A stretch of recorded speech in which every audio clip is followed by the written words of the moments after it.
Friends, എല്ലാവർക്കും പുതിയൊരു വീഡിയോയിലേക്ക് സ്വാഗതം. നമ്മൾ ചെയ്യാൻ പോകുന്നത് ഒരു റിയൂസ് ഐഡിയ ആണ്. അതിന് വേണ്ടിയിട്ട് ആദ്യം തന്നെ ഞാൻ ഇതേപോലെ ഒരു ബുക്കിൻ്റെ ആ ഒരു പുറംഭാഗമാണ് എടുത്തിരിക്കുന്നത്. നിങ്ങൾക്ക് എന്തെങ്കിലും കാർഡ്ബോർഡോ അങ്ങനെ എന്തെങ്കിലും ഇത്തിരി കട്ടിയുള്ളത് യൂസ് ചെയ്യാം. ഇത് കവർ ചെയ്തെടുക്കാൻ വേണ്ടിയിട്ട് ഞാൻ ഇതുപോലെ വൈറ്റ് കളറിലെ പേപ്പർ വെച്ചിട്ടൊന്ന് കവർ ചെയ്യുകയാണ്. അപ്പോൾ ഇത് സാധാരണ നോട്ട് ബുക്കിൻ്റെ പേജാണ്. നിങ്ങൾക്ക് വേണമെങ്കിൽ അസൈൻമെൻറ്റ് ഷീറ്റോ അങ്ങനെ എന്തെങ്കിലും ഉപയോഗിക്കാം. ഇത്തിരി ഒരു കട്ടി കിട്ടും. നോട്ട് ബുക്കിൻ്റെ പേജ് എന്ന് പറയുമ്പോൾ ഭയങ്കര കട്ടി കുറവായിരിക്കും. പക്ഷെ നമുക്കൊരു വാൾ ഹാങ്ങിങ് ഉണ്ടാക്കാൻ വേണ്ടിയിട്ടാണ്. അപ്പോൾ അധികം കട്ടിയില്ലാത്തൊരു വാൾ ഹാങ്ങിങ് ആണ് നമ്മൾ ഉണ്ടാക്കുന്നത്. ആദ്യം തന്നെ നമുക്കിതുപോലെ ഒന്ന് പെയിൻറ്റ് ചെയ്തിട്ട് ഒരു ചെറിയൊരു മരം വരച്ചെടുക്കാം. അധികം ഹൈറ്റിൽ വേണ്ട, കാരണം മരത്തിൻ്റെ ചില്ലകൾക്കാണ് ഇവിടെ പ്രാധാന്യമുള്ളത്. അപ്പോൾ അതുകൊണ്ട് തന്നെ ആ ഒരു അടിഭാഗത്തേക്കുള്ളതൊക്കെ കുറച്ച് ചെറുതായിട്ടായാലും വരച്ചാൽ മതി. എന്നിട്ട് അതിന് കുറച്ച് വേരുകളൊക്കെ വരച്ച് കൊടുക്കുക. പിന്നെ ഞാൻ എടുത്തിരിക്കുന്നത് ഇതേപോലെ നമ്മുടെ ഗുളികയുടെ കവർ എടുത്തിട്ട് നമുക്കിതൊന്ന് കട്ട് ചെയ്തെടുക്കാം. ഇങ്ങനത്തെ തന്നെ ഇല്ലെങ്കിലും കുഴപ്പമില്ല, എങ്ങനത്തെ ആയാലും എടുക്കുക. പക്ഷെ നമുക്ക് ഇതിൽ നിന്ന് ഒരു ഷേപ്പിൽ നമുക്ക് വെട്ടിയെടുക്കണം. നമ്മൾ ഉണ്ടാക്കാൻ പോകുന്നത് ചെറിയ ചെറിയ ബേർഡ്സിനെയാണ്. അപ്പോൾ അതിൻ്റെ ഷേപ്പിൽ വെട്ടിയെടുക്കാൻ പറ്റുന്ന ഏതൊരു തരത്തിലുള്ള ഗുളികയുടെ കവറും നിങ്ങൾക്ക് യൂസ് ചെയ്യാം. ഇനിയിപ്പോൾ ഗുളികയുടെ കവർ നിങ്ങളുടെ കയ്യിൽ ഇല്ലയെന്നുണ്ടെങ്കിൽ പിസ്തയുടെ ആ ഒരു തൊണ്ടോ അല്ലെങ്കിൽ കപ്പലണ്ടിയുടെ ഒക്കെ തൊണ്ടോ അങ്ങനെ എന്ത് വേണമെങ്കിലും നമുക്ക് യൂസ് ചെയ്യാം. അപ്പോൾ അല്ലെങ്കിൽ ഇത്തളുകളുണ്ടെങ്കിൽ അത് യൂസ് ചെയ്യാം. അപ്പോൾ നിങ്ങൾക്ക് ഇങ്ങനത്തെ ഷേപ്പുള്ള എന്തെങ്കിലും ഒരെണ്ണം എടുക്കുക, അല്ലെങ്കിൽ ഷേപ്പാക്കി എടുക്കാൻ പറ്റുന്ന എന്തെങ്കിലും ഒരെണ്ണം ഇതേപോലെ ചെയ്തെടുക്കുക. അപ്പോൾ ഇത് നന്നായിട്ട് വരച്ച് ഉണങ്ങിയൊക്കെ വന്നിട്ടുണ്ട്. ഇനി നമുക്ക് ഇതുമേലേക്ക് ഒട്ടിച്ച് കൊടുക്കേണ്ടത് ഇതുപോലെയാണ്.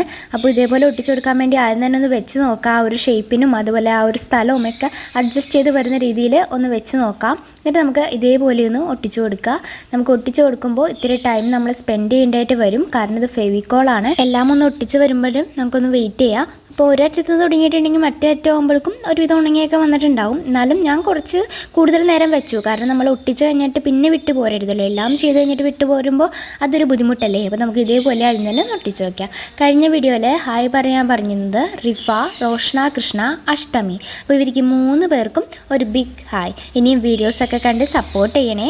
അപ്പോൾ നമുക്ക് ഇതേപോലെ ഒട്ടിച്ച് വെച്ചപ്പോൾ നമുക്ക് ഇതേപോലെ കിട്ടിയിട്ടുണ്ട്. ഇനി നമുക്ക് അത് മേൽക്ക് ചെറിയൊരു ഡോട്ട് പോലെ ഇട്ട് കൊടുക്കുക. ഡോട്ട് എന്ന് വെച്ചാൽ ഒരു ഡോട്ട് മതി. നമ്മുടെ ബേർഡിൻ്റെ ഒരു കണ്ണായിട്ട്.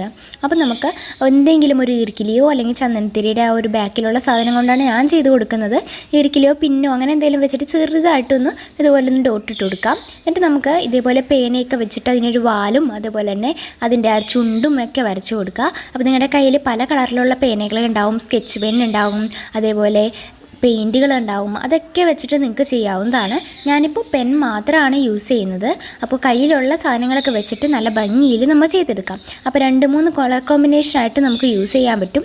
അങ്ങനെയും നിങ്ങൾക്ക് യൂസ് ചെയ്തിട്ട് നല്ല ഭംഗിയിൽ ചെയ്തെടുക്കാം കേട്ടോ. അപ്പോൾ ആകെ ഒരു കളർഫുള്ളായിരിക്കും പല കളറിലുള്ള ബേഡ്സൊക്കെ ചെയ്യുമ്പോൾ. ഇനിയും കൂടുതൽ കളറുകളൊക്കെ നിങ്ങളുടെ കയ്യിലുണ്ടെങ്കിൽ അതനുസരിച്ച് ചെയ്യുക.